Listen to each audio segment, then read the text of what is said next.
Bonjour, ici Sylvain Juteau à la station roulée électrique à Trois-Rivières en ce beau vendredi 18 novembre 2022. Je suis en compagnie de Daniel Breton de Mobilité électrique Canada.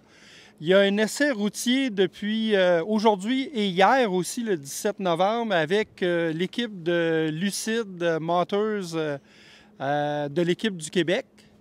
Puis, Daniel, tu as fait un essai à froid ce matin. Oui. Puis, comment ça a été? C'est quoi en gros, là, tes premières impressions? Premières impressions pour les kilomètres que j'ai parcourus, bien d'abord, on est clairement dans une voiture de luxe. Je veux dire, on n'est pas dans une voiture électrique ordinaire.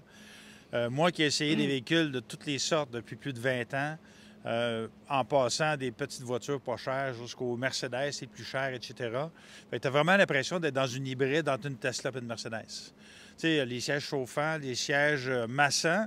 Je parlais avec Sacha, puis je disais, écoute, Mercedes a ça, là, des sièges massants depuis des années. Mais je veux dire, vraiment, d'avoir un constructeur américain qui arrive avec un produit haut de gamme comme ça, je trouve ça extrêmement encourageant parce que ça en prend pour tous les goûts et ça en prend pour toutes les bourses.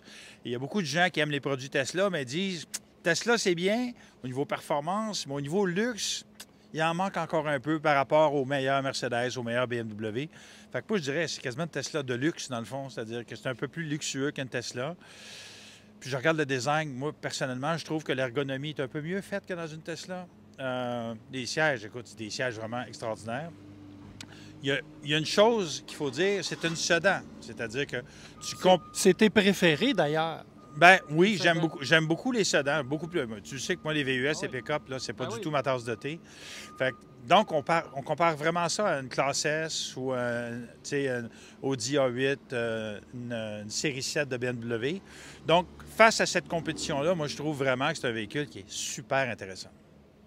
Puis, que penses-tu de l'autonomie? Moi, j'ai fait des tests là, en plein hiver, moins 5 degrés, autoroute à 105 km/h, hier dans la nuit. Ouais. J'ai fait 403 km avec 75 de la batterie. Ça veut dire que j'aurais fait plus de 500 km.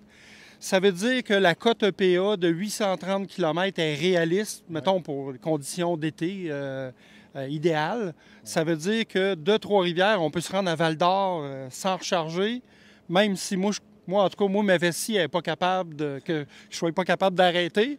Mais ça, bon. Ça, c'est une autre discussion. La vessie, c'est une autre discussion. Mais la réalité, c'est que. Tu sais, quand on regarde tous les constructeurs automobiles, en général, les cotes EPA, c'est des moyennes. C'est-à-dire que ce qui est annoncé EPA, tu peux faire mieux en été, moins bien en hiver, sauf Tesla. T'sais, Tesla, eux autres, là, le maximum que tu peux faire, c'est la cote EPA ou proche de ça. Mais tu te promènes avec une Hyundai, tu peux faire mieux. Une Chevrolet, tu peux faire mieux. Moi, je m'attends à ce que la Lucid, tu puisses faire mieux que la cote officielle en été. 830 km. 830 km. Avec une batterie de 112 kWh, ça veut dire qu'elles sont extrêmement efficaces. C'est un véhicule extrêmement efficace. Puis c'est un véhicule, moi je dirais que, tu sais, alors qu'il y a des gens qui recherchent la performance pure, moi je dirais pas que c'est un véhicule de performance pure, même s'il est très performant. C'est un grand routier. C'est un véhicule, là, tu fais de l'autoroute avec ça, tu vas être super confortable, tu vas arriver à ta destination, tu vas être non seulement pas fatigué, mais beaucoup plus reposé que quand tu es parti, surtout si tu es stressé, comme des fois, toi et moi, on peut l'être. Oui. Bien, merci beaucoup, Daniel, pour ton témoignage. En passant, il y en a déjà une douzaine de livrés au Québec en date d'aujourd'hui. Fait que surveillez, voyez le look. Il y a des chances que vous envoyez sur nos routes. Puis, bien évidemment, contactez Lucid si vous êtes intéressé. lucidmotors.com, vous allez trouver le bureau là, du Québec. Puis, il y a déjà une équipe en place.